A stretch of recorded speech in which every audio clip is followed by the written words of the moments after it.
Welcome to Upgrade Your Self-Confidence. My name is Iona. Let's start off tonight's class by doing a lovely, relaxing exercise. So wherever you are, I'm going to take this opportunity to ask you to close your eyes, sit up nice and straight.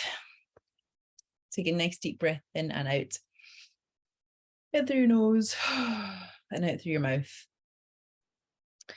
And we're going to just feel the sensation of the air coming in through the nose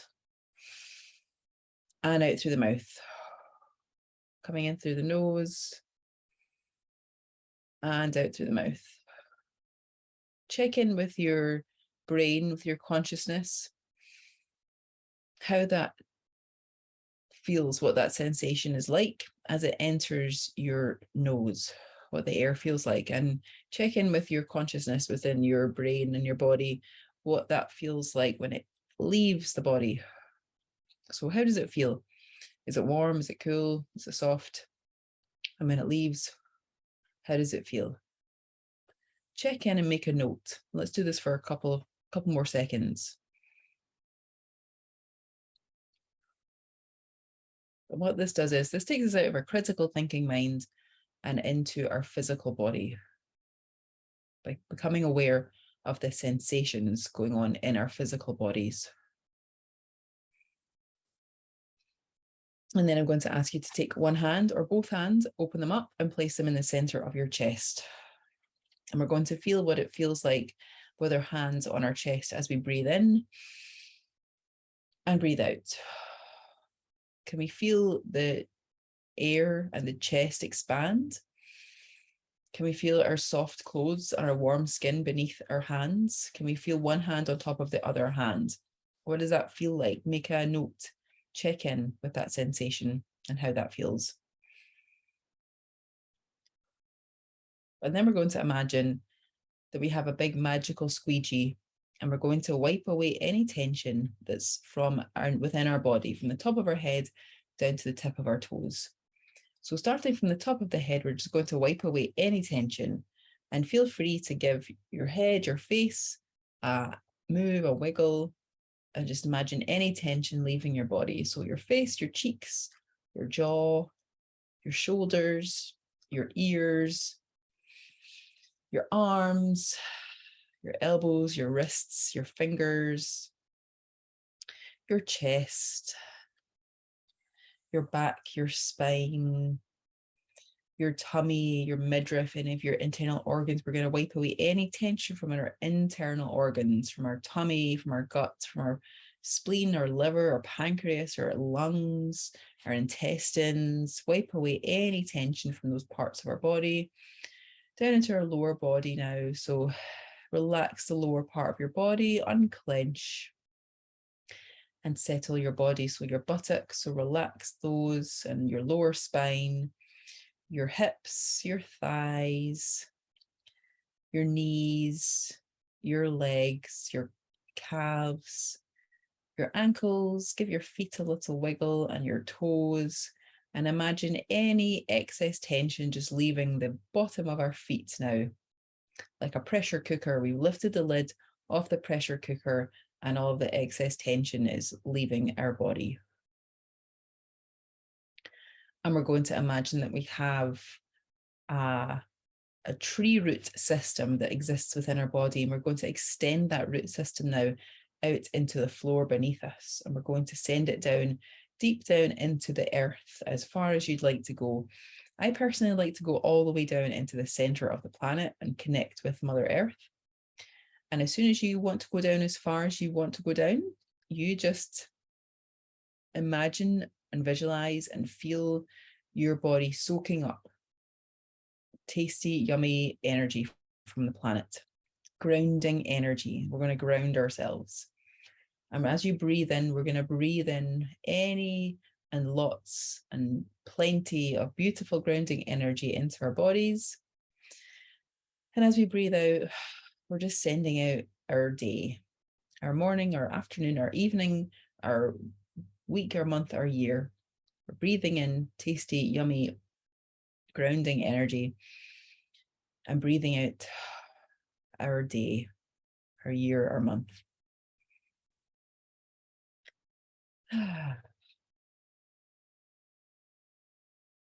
And if you want to, you can leave your roots as they are, or you can call them back up into your body.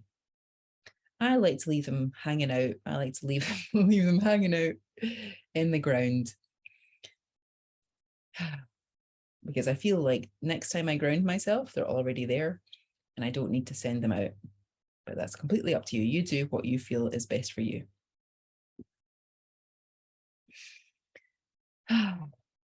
Okay, so when you're ready, you can open your eyes and come back into the room. Okay, so tonight we're going to do the true self, false self exercise. Let me know if you've done this before or if this is your first time doing it. Yeah, you're yawning.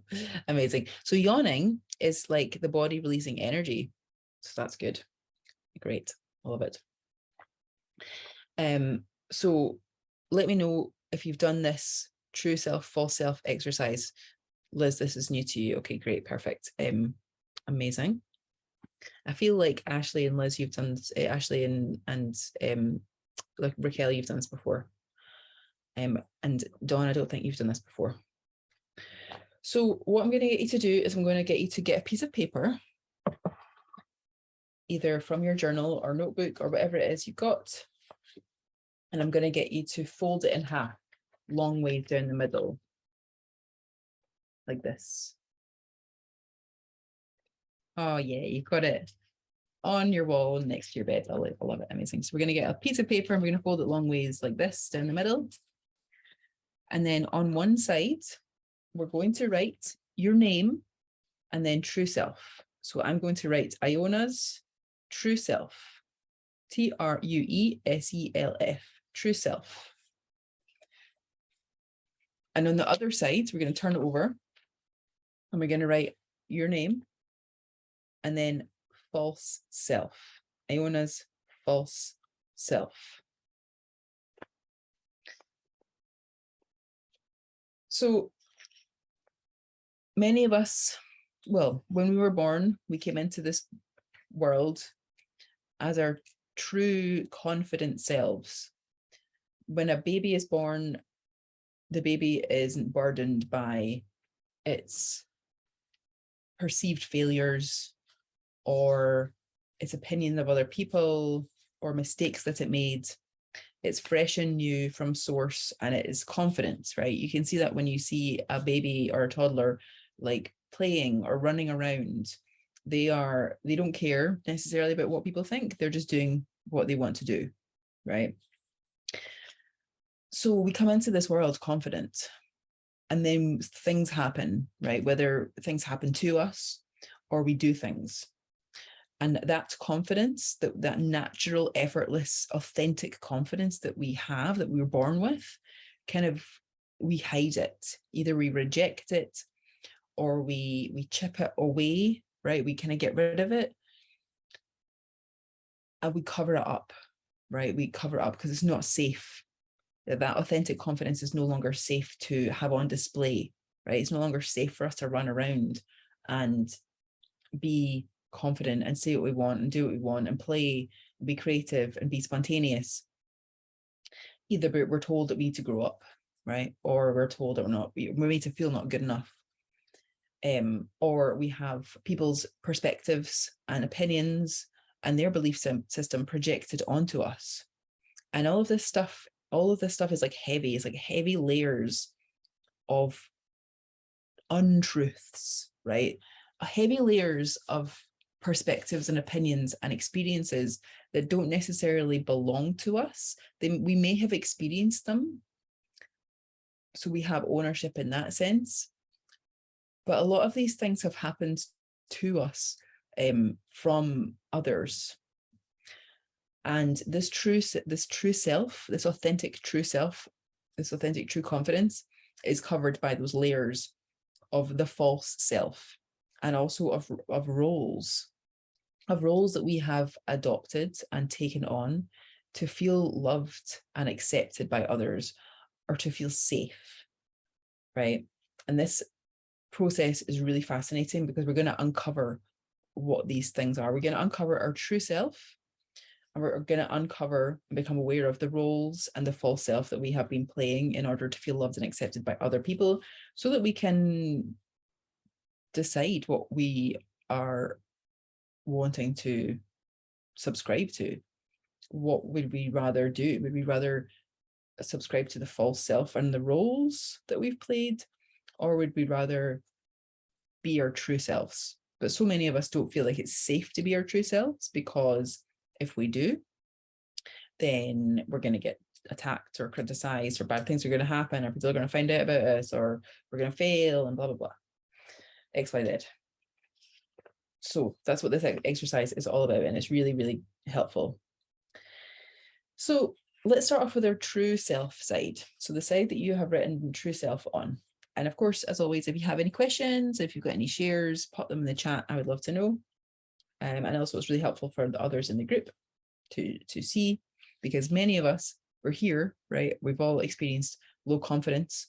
So many of us may have similar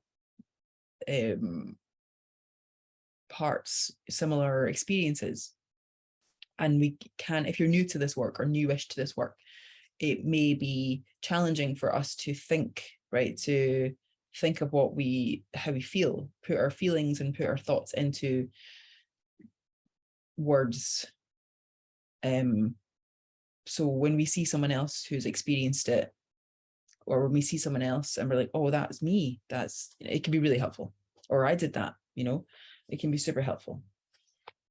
So we're going to think back to ourselves in our lives, right? And this can be in childhood or adolescence or any time in our lives when we've felt we've been our happiest.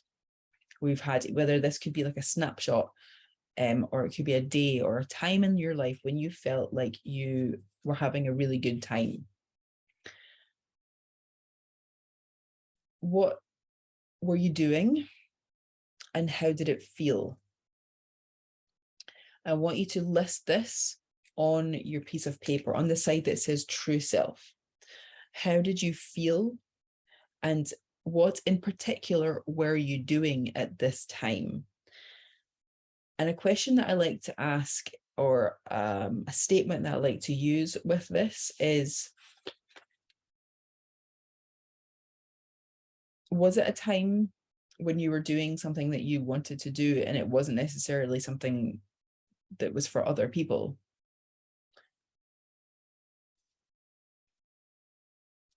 So how did that feel? And what were you doing? Write that on your true self side.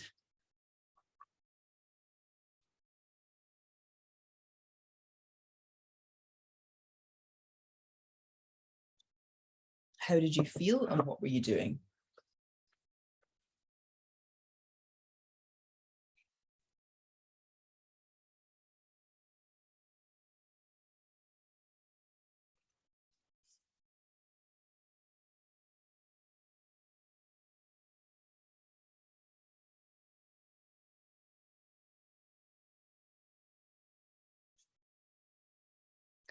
And if it's a time where you felt like you were free, for example, what were you doing in order to either enhance that experience of freedom?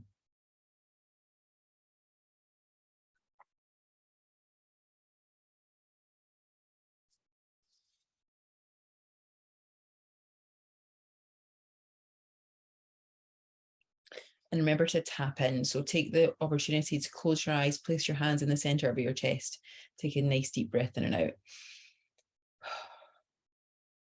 and really feel into that time.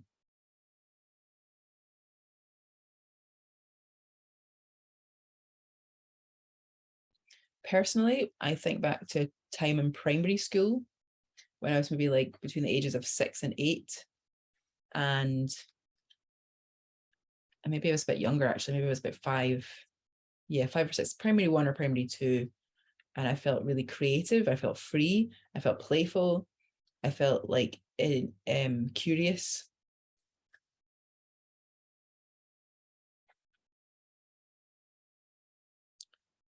I can also tap into a time maybe when I was 17 or 18.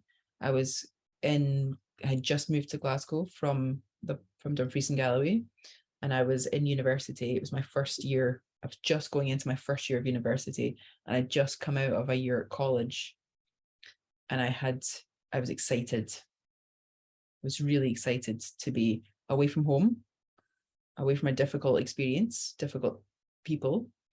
I had money in the bank because I'd been working, and I had my student bursary, and I had a whole city to explore, and had lots of friends that I'd made or was making in my halls of residence at university.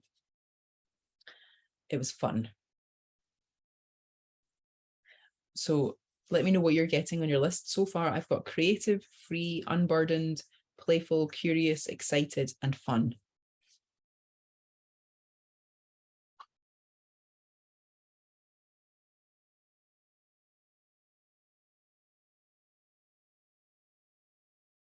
And I've just added joyful, optimistic, and bold.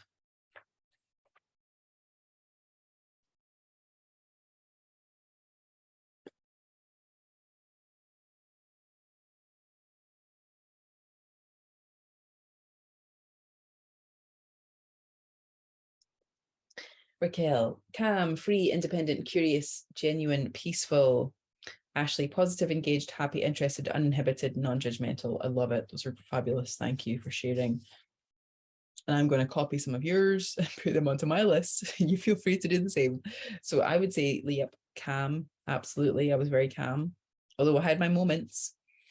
Yep, steal it. Feel free. Absolutely. It's yours. I had my moments of anger and upset as a child, but I was calm most of the time, for sure. I was positive. Absolutely.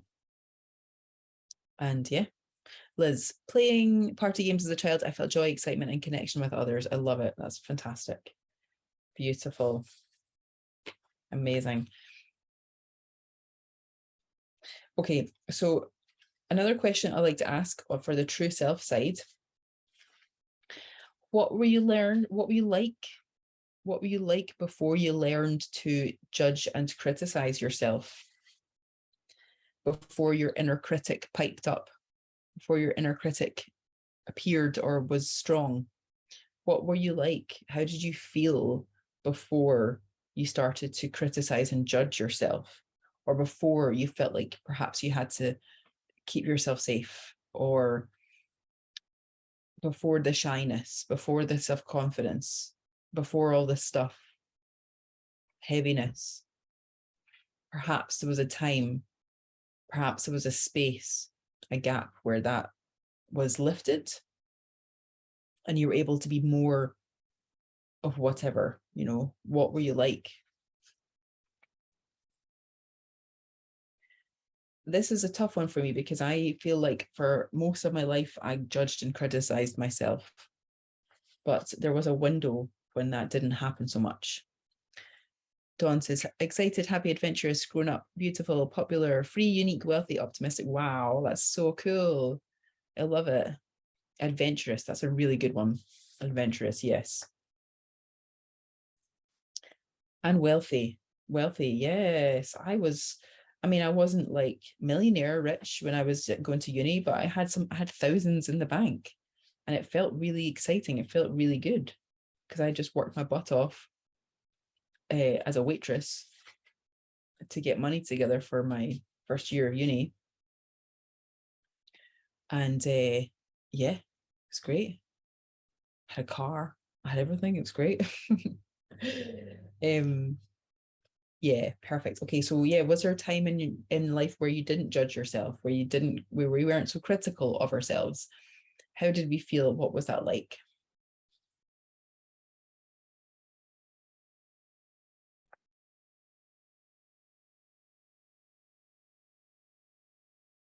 I have to say that I was compassionate. I was more compassionate towards myself and others, I guess. Not that I'm not now, but I would say definitely there was a time in my life when I was younger when I was certainly compassionate towards myself before I started to really, really criticize myself and judge myself.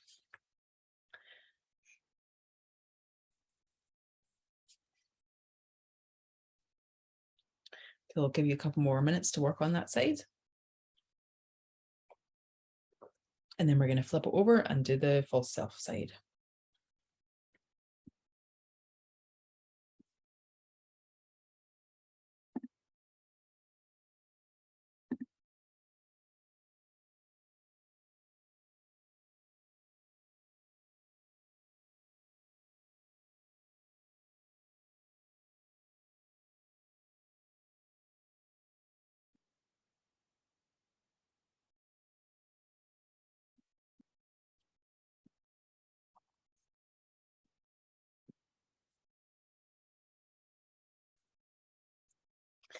Raquel says, I agree with that. For me, I realize letting go of people pleasing, I have to work on gaining more genuine compassion like I had when I was younger. Yeah, absolutely. Totally. And I think I feel like, similar to what we discussed last week, it starts with having compassion for your inner child. And this true self side, I'm going to guess that our inner children are automatically these things. Like, if we tap into our inner child right now and observe them, they are these things immediately. So Liz says, I was a child of nature, loved animals, and just being in the world in an uncomplicated, loving way. That's so beautiful. Yeah, absolutely.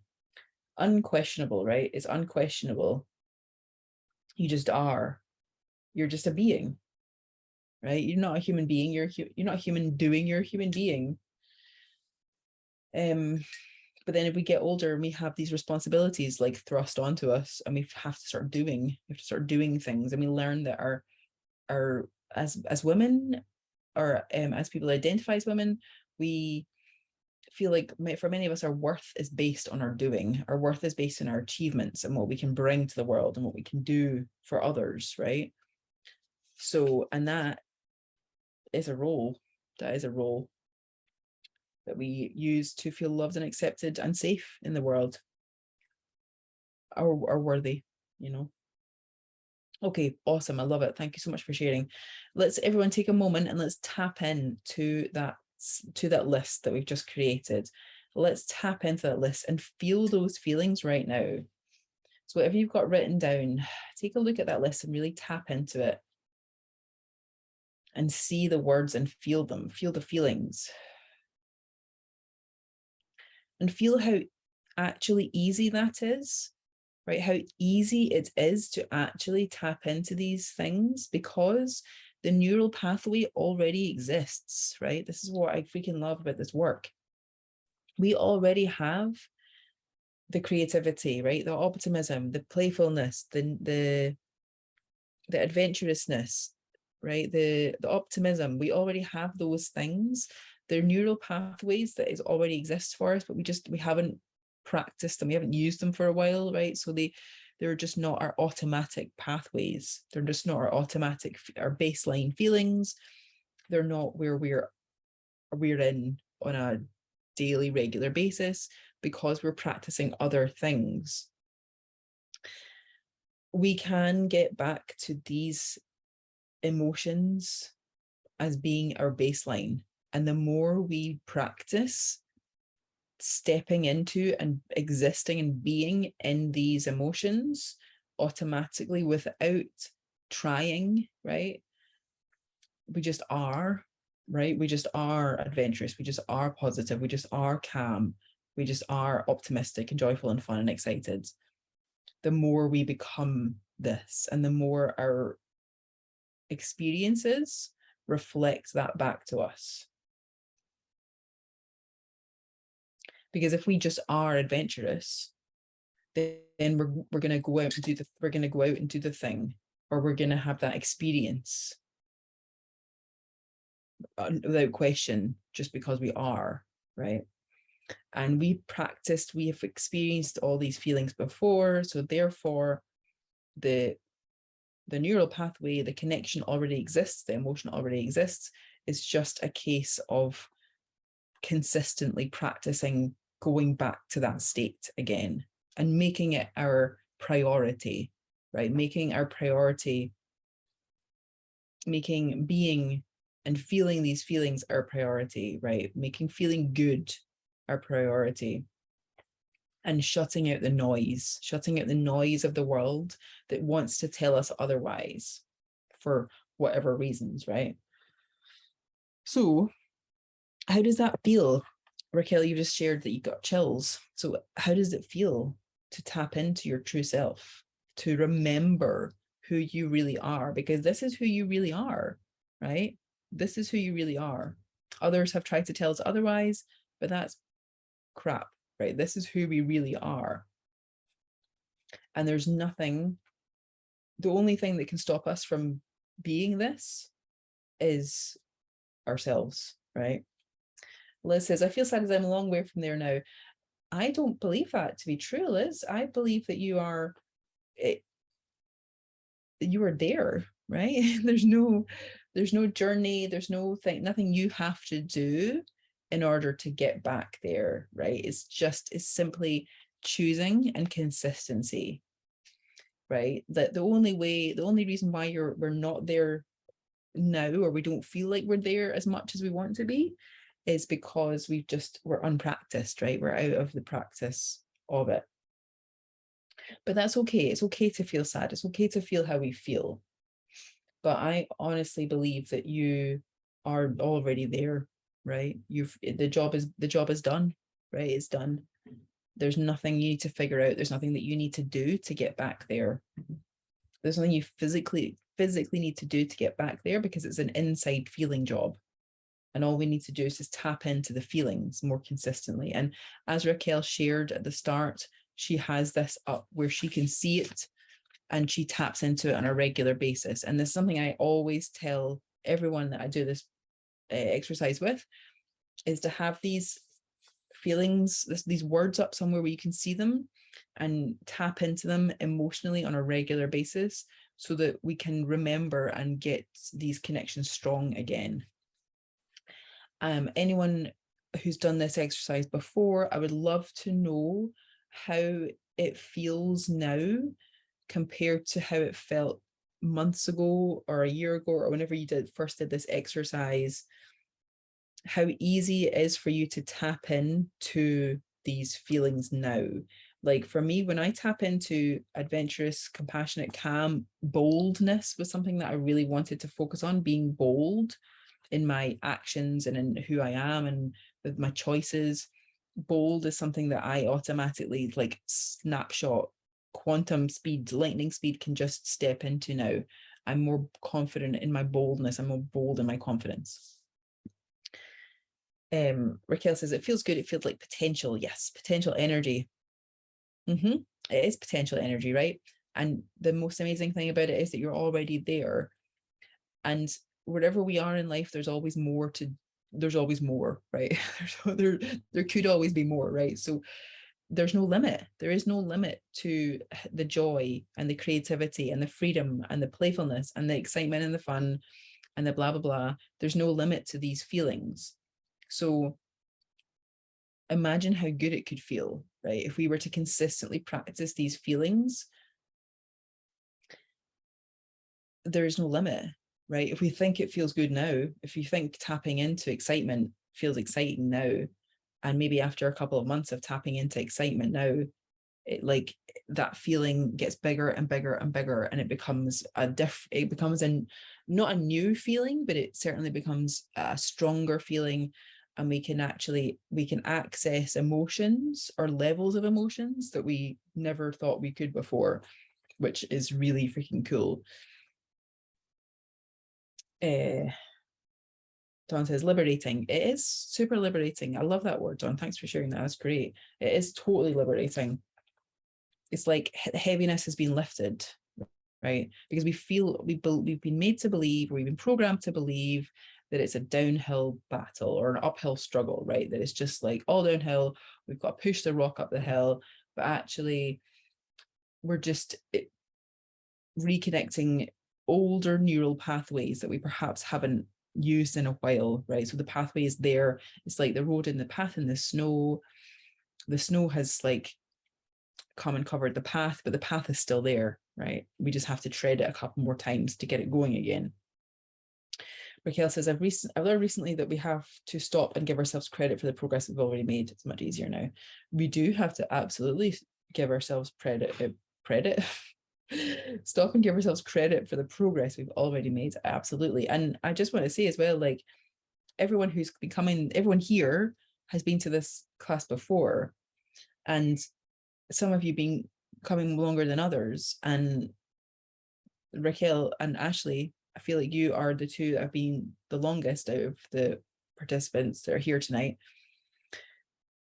I would love to know how, I mean, Raquel, you've said it's much easier now, but I'd love to just know, just for the other participants, to let them know like how much more confident you feel tapping into your true self, or being your true self, I should say. Like how much easier is it to tap into your true, authentic, confident self, as opposed to when you were starting out the class?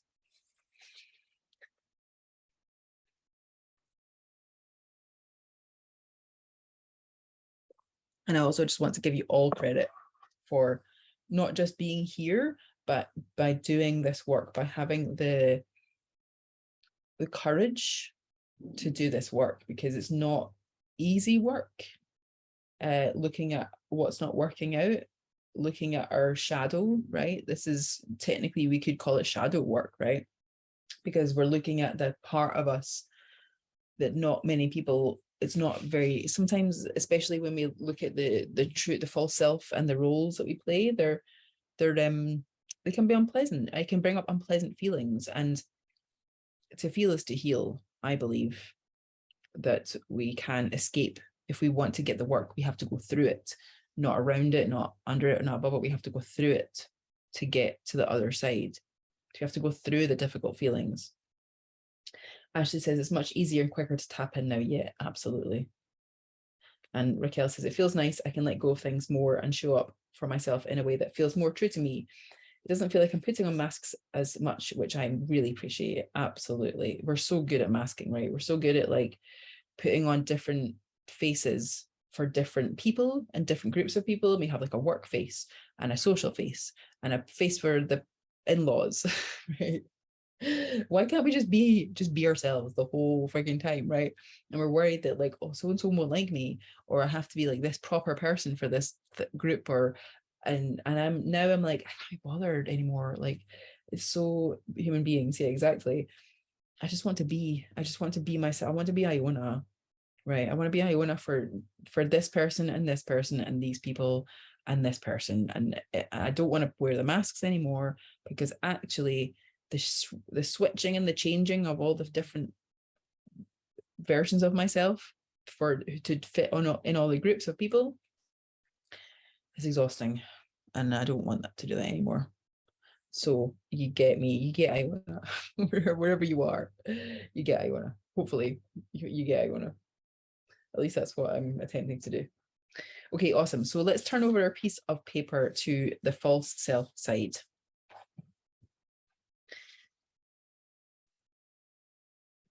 And these are the juicy questions, right? These are the questions that the first part of the exercise is the nice, light, fun rainbows and cupcakes part. But this side is like the juicy, gritty, like this is where the aha moments come, I find, when we do the shadow work, when we do the work of the false self and the roles. This is the part where we're like, oh God, oh crap, that's why I'm like this, or that's why I've experienced this for so long. And then we get to decide what we don't want to experience, or then we get to decide what we want, right? What we prefer to experience. So I want you to think back, or I want you to think, right? I want you to contemplate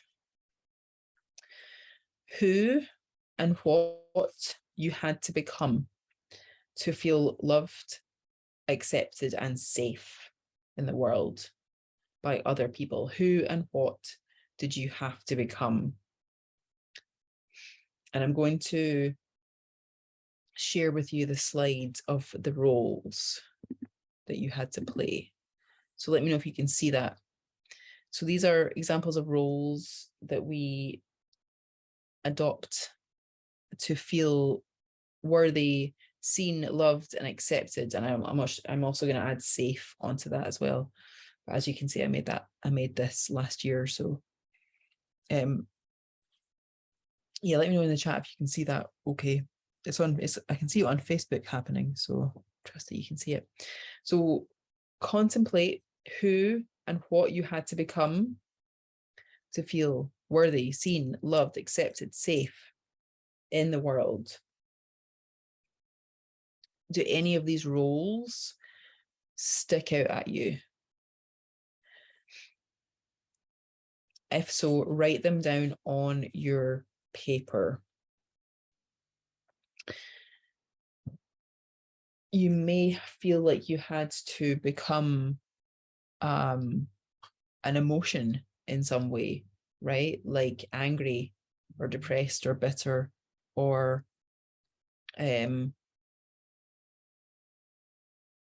jealous or things like that. When I tap in, I feel like I had to, especially from a younger age, the only time I really got acceptance or got seen in childhood was by being angry, like by having tantrums. Was the only time that anyone would ever give me any sort of attention. So that is a role that I had to adopt, or a role that I felt like I had to adopt in order to be seen. So let me know, share in the chat with me and with the group any of the ones that you feel like you that stick out to you. Raquel says, people pleaser, scared, depressed, anxious. Yeah, absolutely. People pleaser is a really common one, especially for women, because we are constantly spinning plates and pleasing. We learn from a young age that we have to be good little girls. We have to be good girls, and we have to be obedient, and we have to take orders, or we just have to get on with it. Ashley says, the hard worker, the professional, the serious one. Yeah, absolutely. Especially if you are, I can't remember, Ashley, if you're the oldest or not in your siblings, but I am the oldest in my family unit, and I felt like it was my responsibility to like keep the family going, or it was my responsibility to, because I was the first one in my family to go to university, out of both my parents and their families. So I felt this sense of responsibility. Yeah, the responsible one, absolutely. Yeah, I had to be responsible. Which actually, when I feel into it, I rebelled really hard against responsibility. Once I left home, I would go out drinking all night, partying, failing classes at uni, all those things, because I rejected the role that had been thrust onto me, that had been projected onto me to be responsible. Liz says, the golden child, the winner, the perfect one, the professional one, people pleaser, codependent. Yeah, absolutely. The golden child. Yeah. And that is, yeah, it's really powerful when being the golden child and the winner, because it's not safe to fail, it's not safe to make mistakes, it's not safe to be seen to be doing anything but the best, right? And how unhealthy that is, actually, like how unsustainable that is, right? It's really unsustainable for us to not make mistakes or believe that we can't make mistakes, because mistakes are part of life, but they're also our biggest learning opportunities. So if we are consistently striving for success and are not allowing us, or are beating up on ourselves, or perhaps we have other people beating up on us emotionally, mentally, physically, in any way, whenever we do something wrong, then we become perfectionists. And perfectionism is like self-manipulation, right? We're gaslighting ourselves. Codependency as well is really powerful. Codependency is a really powerful and really harming role to play, which many of us observe from our family members growing up.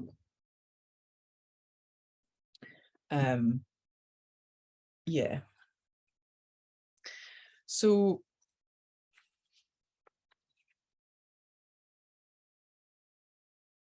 is there anything else that you had to become? Like, or you had to do to feel worthy, seen, loved, and accepted? Like hide yourself, shrink yourself, make yourself invisible, or put yourself out there even though you didn't feel safe to do so. Raquel says, give up freedom so others would know I'm safe. Wow. Wow, that's really powerful, Raquel. Good awareness. Yeah. Dawn says, the clown, hard worker, people pleaser, family counselor, peacemaker, referee, scapegoat. Yep, totally. The clown, yeah, absolutely. Like it's our job, right? It's our responsibility to keep everyone happy and smiling and making sure everyone's okay. And that's exhausting. That's an exhausting role to play for sure. Family counselor, yep. Yeah, like and peacemaker, like again, like it's such a heavy responsibility to make sure that everyone is safe, and we are so empathic and compassionate as children that whenever we see someone else hurting, we try our darndest, we try our best to soothe them, right? And that can come from a place of us not having the soothing that we required when we were little, and us projecting our pain onto them. So we're not, I mean, I am, because I'm trained as a counselor, right? But many of us, when we're little, I wasn't a trained counselor. So it wasn't my job. It wasn't my job to counsel people and to be the family therapist. But I felt like I had to keep the peace, to keep everyone safe, to keep everyone happy, because observing pain and observing other people struggling or unhappy was so emotionally painful for me. So I had to do that like that. And again, what I tell my clients is that when we are spending a lot of our time peacemaking and making sure others are happy and safe, we're actually taking their power away, because we're not allowing them to experience what they need to experience. And although it's painful, it does hurt to watch people struggle and suffer and go through difficult circumstances. If we take that away from them, then they're not learning. They're not learning how to human. They're not learning how to manage their own emotions, how to manage their own experience. And sometimes it can be exhausting for us times a million, because we have to keep showing it, because they then expect us to show up for them and keep giving and keep peacemaking and keep doing all of these things.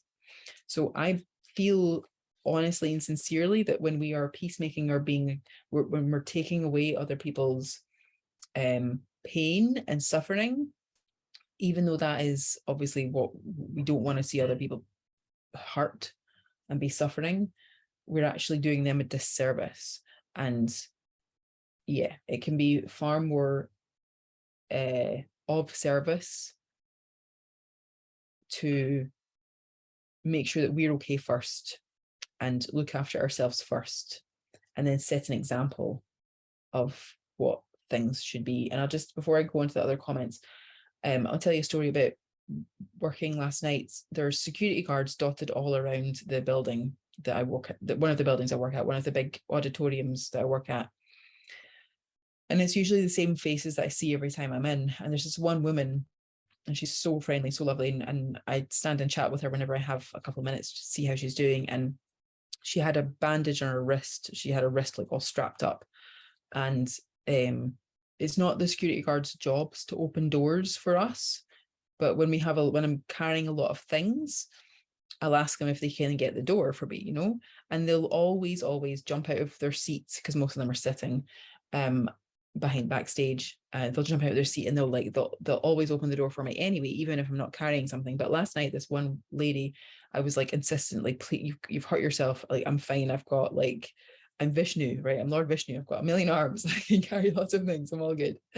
And she was telling me that she had fallen at work and fractured her wrist at a gig the week before that I wasn't working at. Something had happened backstage and she'd fallen over and hurt and fractured her wrist, and she's got like brittle bone disease, and it was a really serious thing. And she was telling me that she has two daughters, a toddler and a younger girl, and that she didn't want to go to the A&E, and she was fighting with the supervisor to go to A&E. She wanted to continue working even though she'd hurt her wrist. They didn't know that she'd fractured it, even though she knows that she has brittle bone, and she didn't know that she'd fractured it at that point. But the supervisor made her go to A&E, because they were like, you could sue us if something happens, go to A&E, please. And that as soon as she got to A&E, they saw her, they told her, the x-rayer told her that she had a fracture, see all the serious stuff because of her condition, and that she demanded to come back to work. And the people in A&E, accident and emergency, were like, you can't go back to work, you have to go home. And she was adamant about going back to work. And I didn't have time to say to her, but I really wanted to say to her, what is, in the kindest, most compassionate way possible, in the most loving way possible, what message is that sending to your daughters? What message is that sending to your daughters? That I have to sacrifice my health for money, that I have to sacrifice my own well-being for other people and for money. And I feel like that is what we've observed, right? We've observed others sacrificing themselves for other people, or for money, or for whatever. So I will see her again and I'll have a word with her. Even though at the same time, I want to be super compassionate and super loving and kind and everything, but at the same time, what are we teaching others by our own actions that we're taking and doing? What are we, because people don't do what we say, they do what we do, right? So other people are always observing us, and other people are always learning from us all the time. Subconsciously, their brains are, right, whether they know that they are or not. So whatever we do is so powerful. Okay, back to the comments. What we got? So yeah, Raquel, you were saying giving up freedom so that others would know I'm safe. Absolutely.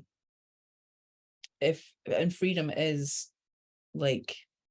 I say, in terms of needs, in terms of our hierarchy of needs, freedom is really up there. Emotional freedom, mental freedom, physical freedom, financial freedom is up there. It's up really, really high. So if we're giving up any aspect of our own freedom for others, then we're also teaching the others that they have to do the same. And Liz says, tough and not show emotions. Yes, absolutely, right? Because many adults who observed our emotions as children, when they have an emotional outburst towards us being emotional, that is their wounded inner child, right? That is their triggered inner child. And we think that when we're little that it's us, right? We take everything personally. So when an adult is angry at us for us showing our emotions or whatever they're doing about it, right? Whatever way they have expressed their anger or their displeasement at us expressing our emotions, crying, shouting, whatever it is we need to do, because of course emotion means energy in motion. In order for us to move the energy out of our body, we have to, right? We have to cry, we have to shout, whatever it is we need to do. An adult who has a wounded inner child, who themselves can't, either has not been allowed to process their emotions or can't process their emotions for whatever reason, observes that and becomes triggered themselves and says, no, you can't do that. You cannot show your emotions. You have to be tough. You have to tough it out. And that has nothing to do with us and us showing, like expressing those emotions, and has everything to do with where they are at an emotional level, right? Which will probably be immature, quite emotionally immature. Dawn says, making rubbish decisions because of peer pressure and expectations. Yes, absolutely. Because we just want to be loved and accepted, right? We want to be loved and accepted and safe. We want to be liked. We want to have a good life experience. And we're taught to go against our better judgment, especially me personally, growing up in an environment with a difficult family, with a difficult parent, who I was taught that I can't trust myself and I have to trust them, right? And I would go against my better judgment and make bad decisions because that's what they wanted me to do and not what I wanted to do myself, right? So that's a really, really good one, a really brilliant awareness, Dawn. Liz says, and then a flip side over caretaking other people. Yes, absolutely, caretaking. So when we are, again, like we have to fill up our cup first, right? We cannot pour from an empty cup. And that goes in every way, right? Financially, physically, socially, mentally, emotionally. When we are feeling better, then we can then teach others and show others and really be there for others in the best way possible. Because people are observing how we are and what we do. Like I would never go to I would never go. I love fitness, right? I love to work out. I love going to the gym. I freaking love being in my physical body and feeling really good, feeling like satisfied. And I found that it's a really good way for me to come out of my critical thinking mind and into my physical body by doing exercise. I would never go, and I've had personal trainers in the past. I would never hire a personal trainer who isn't themselves working on their being in their physicalness, right? I would never go to somebody for self-care advice who doesn't practice good self-care. So when we're talking about taking care of other people, the best people who can take care of us are the ones who are taking care of themselves, right? The best financial advisors, right, are the ones who have got their finances sorted out. The best people with the best health advice are the ones who have themselves, are the most healthiest. Raquel says it's challenging because it's quite a lot of us learned growing up, like coaxing a child to be quiet when they're crying. Yeah, absolutely. Yep.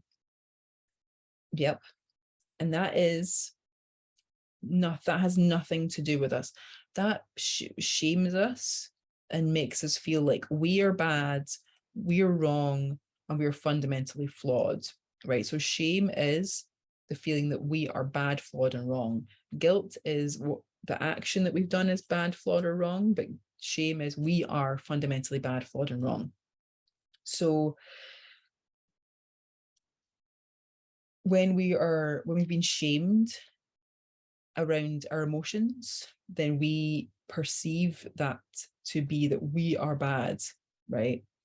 The emotion is bad, so we may feel some guilt around the emotion, but we'll also feel shame, which is I am bad. So are we, right? Are we fundamentally bad, flawed, and wrong? Or were we projected onto by someone else who didn't have the capacity, the emotional capacity to be with us while we're having that emotional experience, right? Because it's all about being. So we're human beings, right? So when someone is triggered by something, they can't be. They're finding it difficult to be with us while we're in that emotional state, because it will trigger their nervous system. So think about all of the times that we have had an experience of having our nervous system triggered and how difficult that is, right? And this could link back to people pleasing, peacemaking, and taking care of others, right? Our nervous systems are triggered when we observe someone having a bad time or a difficult experience. And we find it difficult to be with that person while they're going through that thing, because perhaps we have had a difficult experience. So that's why I feel like doing the inner child work is always really, really important when we are experiencing difficult feelings or having a crap time, right? We're having a difficult time. If we can come into ourselves and be with that child, with that inner child, not fixing, not taking it away from them, not trying to sort it out, but just being with them, I feel like that is the biggest gift we can give to our inner children, ourselves, and in the world, is just to be, right? Liz says, yes, can relate to your story. I think overworking is a way to keep busy and not have time to be there for ourselves. Yes, absolutely, right? Because what would happen if we were to be there for ourselves, right? If we were to be there for ourselves, what does that mean, right? What does that mean if we were to be there for ourselves?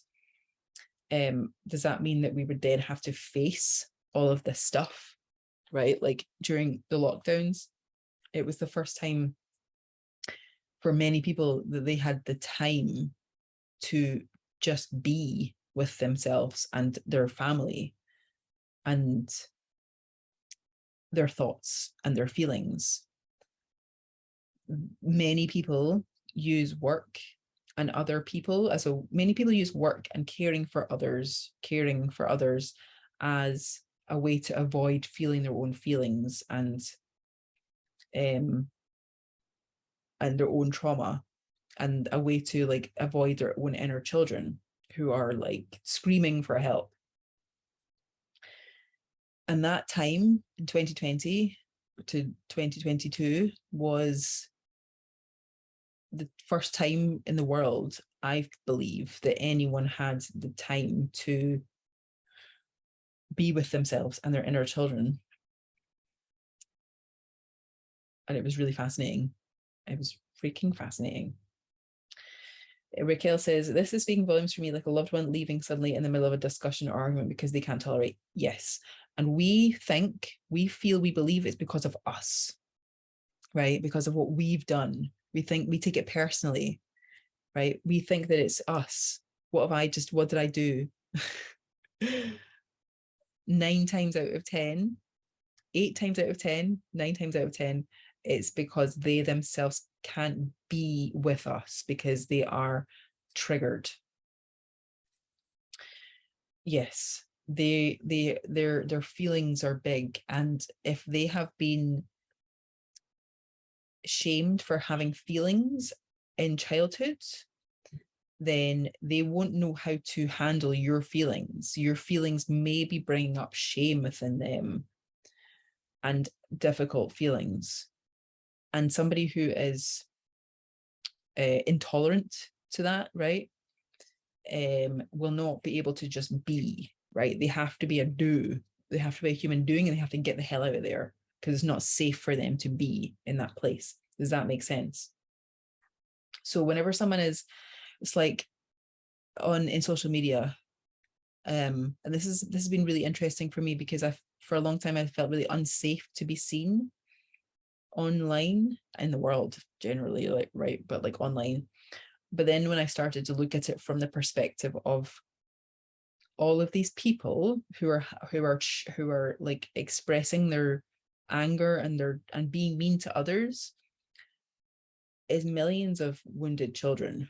It's millions of little boys and girls who were never loved or never told they were loved, right? They were probably loved, but they were never told they were loved. They were never seen emotionally. Nobody sat with them and beed with them, human beings with them, while they were going through their difficult emotions. they were probably never accepted as their true selves. So they had to step into roles, and they had to reject their true self and create a false self. So this is what we have on this list, right? This false self, these roles that we've been playing, this is our false self.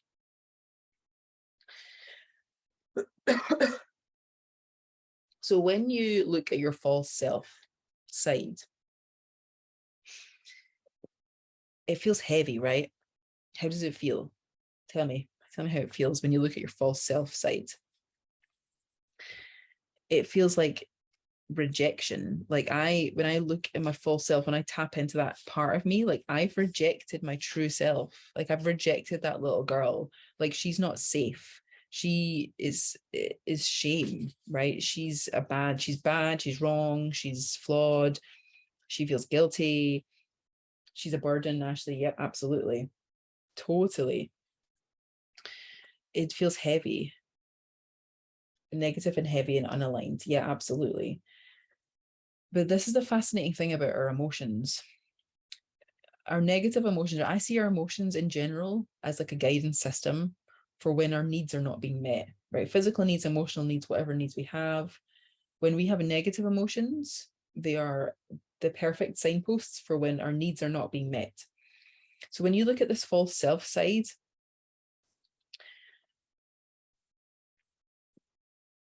whenever we felt like we had to step into these roles, a fundamental need was not being met for us. And that's no one else. We're not blaming anyone. We're not putting any fault on anyone. It's just how the world has been. Right? It's been a difficult place for people to be in because our worth has been put on, has been attributed to what we can do and what we can achieve and how we can help others. So the false self side is really a child and a human being who needs to be seen and heard and loved and appreciated and uplifted and supported and nurtured and nourished emotionally.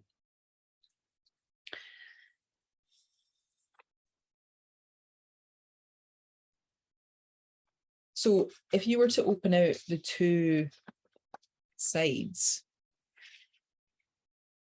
can you see a difference in the handwriting between the two sides? Liz says, I feel my false self protects my real self. It does. Yes, you're right. I'm struggling to believe my real self could make it in the world. Yeah, absolutely. Of course. Because we have this shell. It's a shell of a false self protecting the soft underbelly, the soft interior of the true self, right? The truth self is light, it's soft, it's beautiful, right? It's joy. And that has felt like it vulnerable, right? So we've created this shell, we've built this like shell, this exoskeleton around the true self to protect it, right? But we've also disallowed that true self to be there. We've rejected that true self in order to protect it. Absolutely. Yeah. So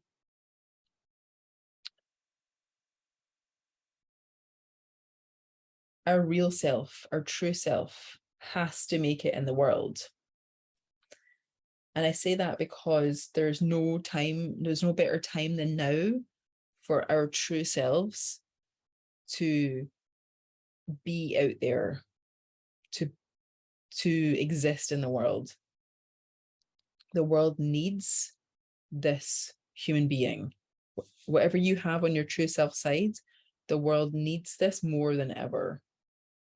Because not only is that a joyful experience, life experience, right? But it's also extremely inspiring, and it has a domino effect on millions of other people in the world. If you were to have an interaction with 10, 100 people a day, whatever, depending on what you're doing, and you are your true self, then that subconsciously sends a message to everyone else in the world that it's safe to be like that. So us being our true selves is, I feel like, one of the most powerful things we can do to help others and the world, like big time. But what we have to do is we have to nurture the inner child, because the inner child will not feel safe. We will not feel safe to be our true selves. We'll feel vulnerable. We'll feel open to rejection and criticism. And then we'll go back to the false self. We'll go back to the roles, because the roles were what we created in order to feel loved and accepted and safe, right? And worthy. So we have to, yeah, absolutely, we have to show up for the inner child. We have to be there, and we have to exist with the difficult feelings. We have to exist and feel and go through the feelings in order to be the true self, in order to choose, right? Because it's a choice.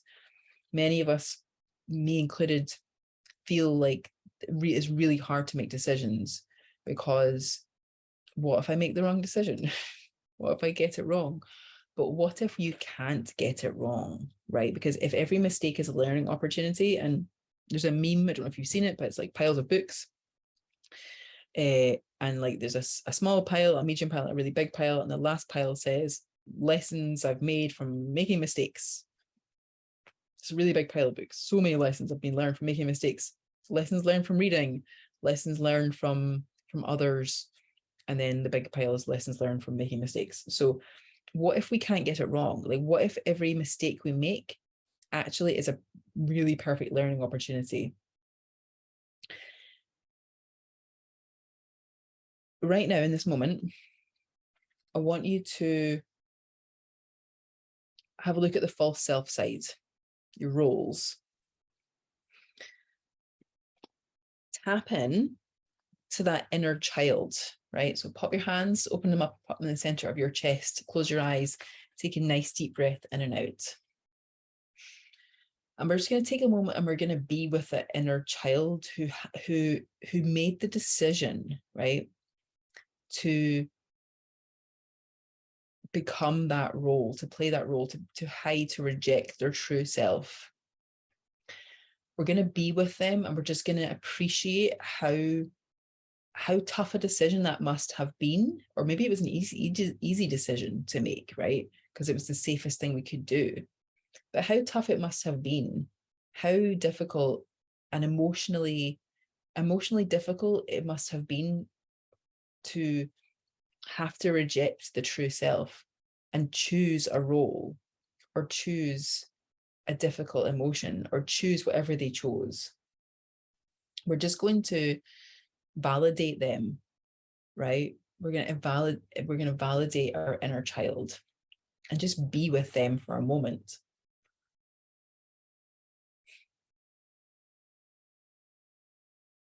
You can have a conversation with them.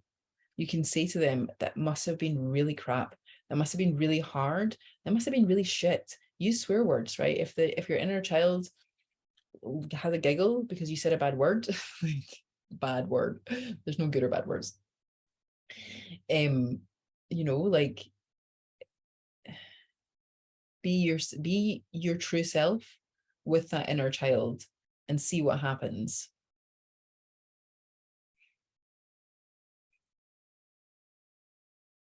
It must have been really hard.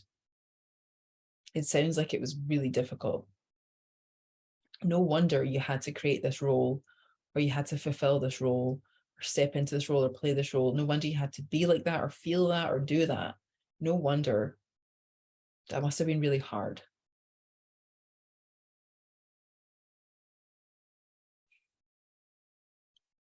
can we sit with that inner child for a moment? Just be with them. We don't have to talk. We can just sit. Just sit with them in silence.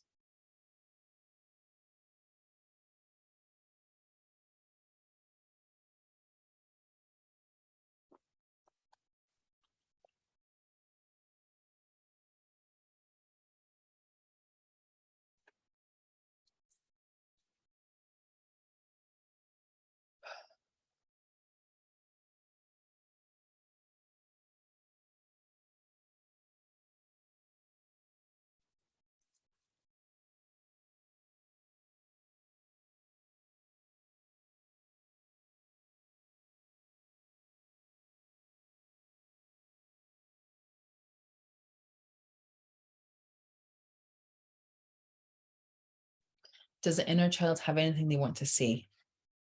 Does the inner child have anything that they want to express?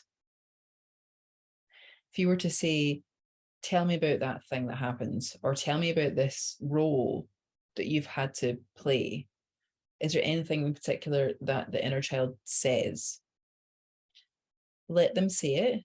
And then if you feel like you want to, share it in the chat and let us know what they say.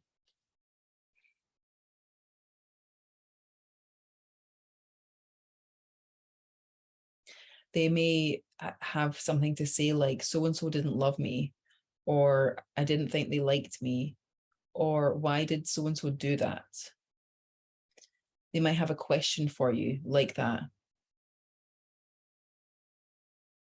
And the answer you give them doesn't need to be anything like they did it because it doesn't have to be a reason, doesn't need to be a reason. You could just agree with them that yeah, that's how it looks, doesn't it? But it's all good because I'm here now. I've got you back, I've got your back, I've got you. And I appreciate you. I love you. I like you. You're fun to be around. So we're just validating. We're validating our inner child and their experience. Because that's all we really needed from the start. We needed to have our experiences validated. We needed to have our emotions validated. But because it wasn't safe to express our emotions, because it didn't feel safe to feel our feelings, we weren't able to.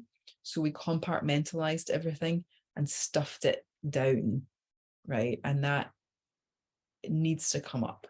And by us addressing the inner child and talking with them and being with them, this is what we're doing. We're allowing that emotion to come up. We're validating that experience.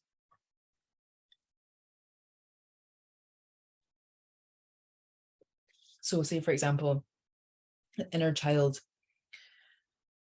had to become a people pleaser or a golden child or the adult's counselor or therapist.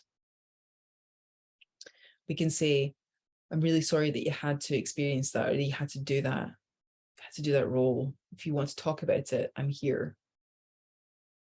And if you sit in silence for a moment with the inner child might want to say something like,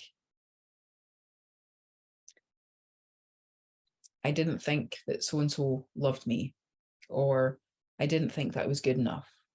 The inner child might express to you how they feel about that role or why they did it. And that's gold. That's solid gold because the inner child feels safe to express their emotions around us, which is where we're aiming to get. And if they don't say anything at all, that's fine. That's also perfect. But let me know in the chat what happens, what's going on, what's happening with the inner child.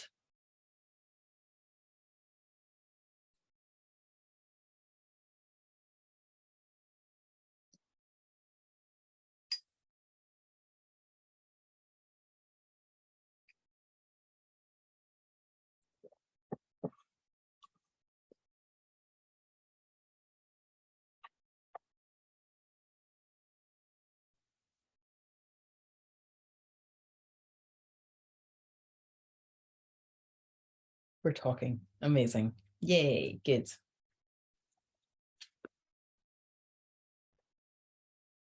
Perfect. Because that dialogue is needed.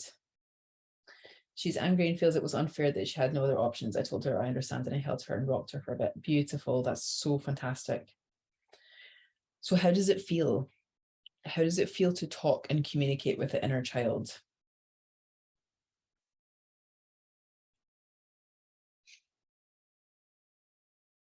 Does it feel soothing? Does it feel light? Does it feel validating? Does it feel empowering? Does it feel confusing? How does it feel to communicate with the inner child?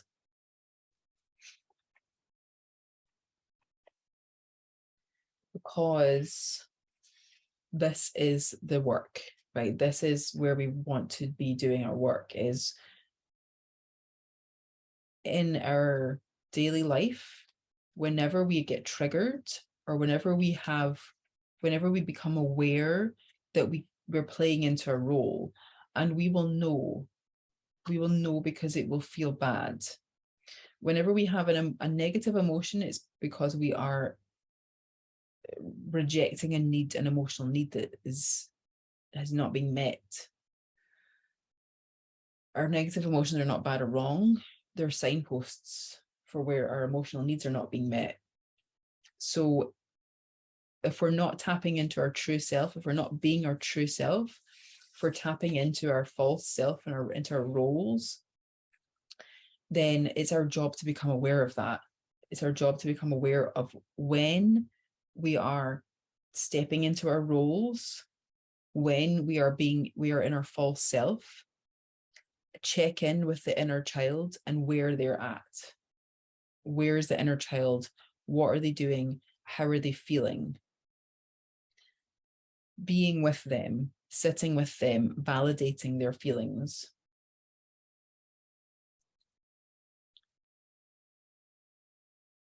Are they safe? If you are in a role or in your false self, then there's a high chance that the inner child does not feel safe. The inner child does not feel accepted or loved or worthy or safe. And they're doing this role, they're playing this role, or they are subscribing to the false self in order to feel safe, in order to feel accepted and worthy and loved. So when we're in that self, we're not in our true self, and our true self is where we want to be. So when we're in the roles, it's really, really important for us to become one, to be at one with the inner child, to get in there and to check in on them. And it can be seconds, right? We can do it in seconds because it's within our own imagination, it's within our own bodies. So it can take no time at all for us to check in with the inner child.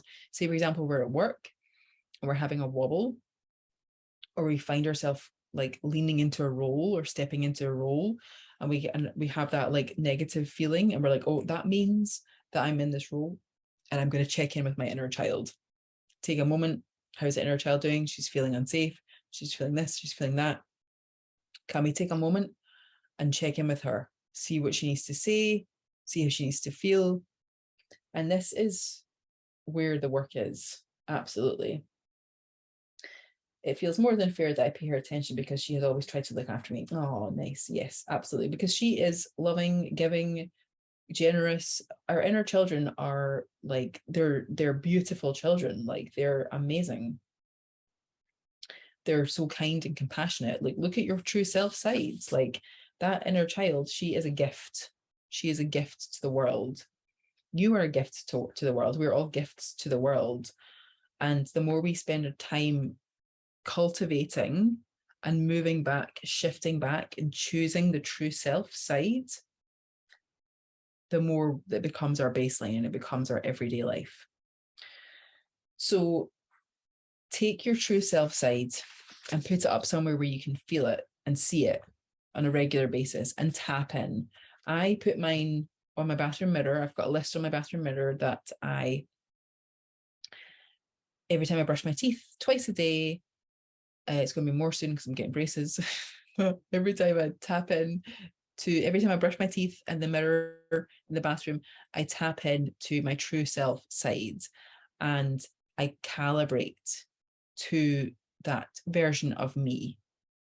And as soon as I do that, I can feel my inner child. I can feel her getting like excited because it's me, because it's her. I am her. And those neural pathways get stronger. So that's where the work is. Becoming aware of when we're not in our true self, shifting our butts back into it, checking in the inner child.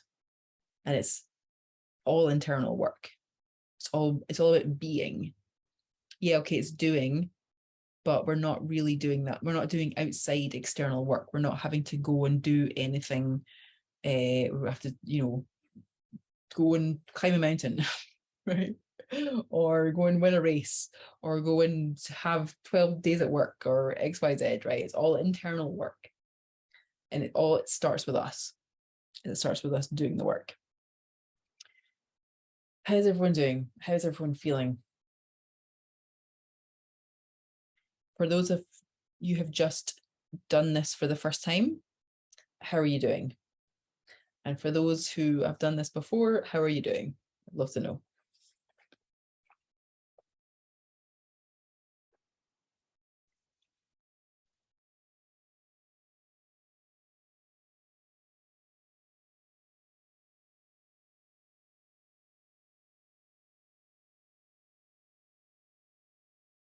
Mm-hmm. Good. A little tired, but thankfully I got to talk to her, my inner child. Yay! You can talk to her anytime you like. You can talk to her anytime. And yes, emotional work is tiring. It is draining. And this is why we have to set aside the time to do it. And we have to look after ourselves while we're doing it. I think I have to work on this a bit. Not sure. I'm talking to my inner child. You probably are, Liz, but your inner child could be any age, right? I have a newborn, a toddler, a preschooler, primary school age, a high schooler, an adolescent, and a 20-something-year-old inner child that I talk to. Would find climbing a mountain or overworking much easier. Yeah, I know, right? Yeah, yeah, absolutely, of course, because we're so used to doing. We're so used to doing. We're so used to being human doings. And this is like, it's a challenge. It is a challenge, this work. It's not easy work, which is why a lot of people shy away from it. But with this work, this work comes freedom, emotional freedom, which is so, it's just the best feeling ever, right? Because we're working on our feelings. We're working on our internal system, right? And our physical body, our emotional body, and our mental body are all connected. So when we have an emotional breakthrough, when we start tapping into our emotional body and feeling our feelings, that has a knock-on effect with our mental body and our physical body. So our physical symptoms get lesser. Our mental body becomes more clear. We have like, we're not overthinking and we're not like internalizing everything all the time. So it's challenging to start with, which is why I appreciate every single one of you for coming along tonight to these classes and consistently showing up, right? Showing up for yourself is so commendable. And I'm very proud of you, of all of you. And I hope that you're proud of yourself too. Let me know if you would like to book a call, a consultation. I've got my link here. I do my free consultations on Fridays, Saturdays, and Sundays every week. And you're all in the Facebook group anyway, I believe. So that's all good. If you're not, I think you all are though. If you're not, I will post the link here. And there we go. Yeah. I'm going to possibly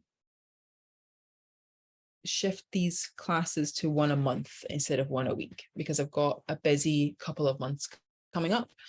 I've got my course that I'm launching. I'm going to launch a course called Safe to Be Seen, and it's a 4-week course. And currently I'm pricing it at 222, so £222 for 4 weeks. And we're going to have one call a week plus homework. I've got a workbook that I'm going to give out for the participants of the class. So I will be posting and emailing and putting that on the Facebook group in the next week or so. I've just finished writing it. I've just designed the workbook and I'm really excited about it. So it's about feeling safe to put yourself out there, feeling safe to be seen. And the classes are going to be on Zoom, but they're also going to be recorded. So if you don't feel safe to be coming along to a live class, then you have the recording there.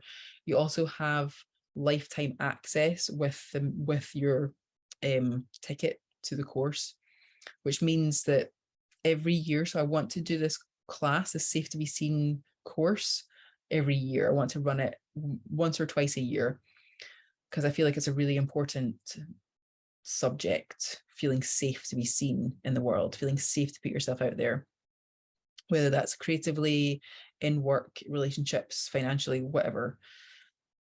I feel like it's I'm really excited to talk about it. I'm really excited to put it out there. So every year I'm going to add a new module, or I'm going to add a new week onto it, a new topic onto it. So if you come in and purchase the course, then you will have it forever, and you will also get the extra stuff that I add onto it as well, which will be really fun. Yay! Oh, Raquel, you're so welcome. Yay, Liz, you're so welcome. Awesome. So yeah, if you're interested in the course, you can reach out to me on email or the Facebook group when I put the links to the course in the next week or two. And yeah, thank you so much everyone for joining. I hope you all have a lovely week. I'll see you same time next week. I'll probably start reducing these classes. I'll probably do this next week and the week after. And then after that, we'll do one a month for a while, just while I'm doing the course and things. Yeah, have fun with your inner child. Practice tapping into your true self and have fun. Have a great weekend, everyone. Lots of love. See you soon. I will. Thank you so much, Raquel. I'm resting right now. Bye-bye. See you soon.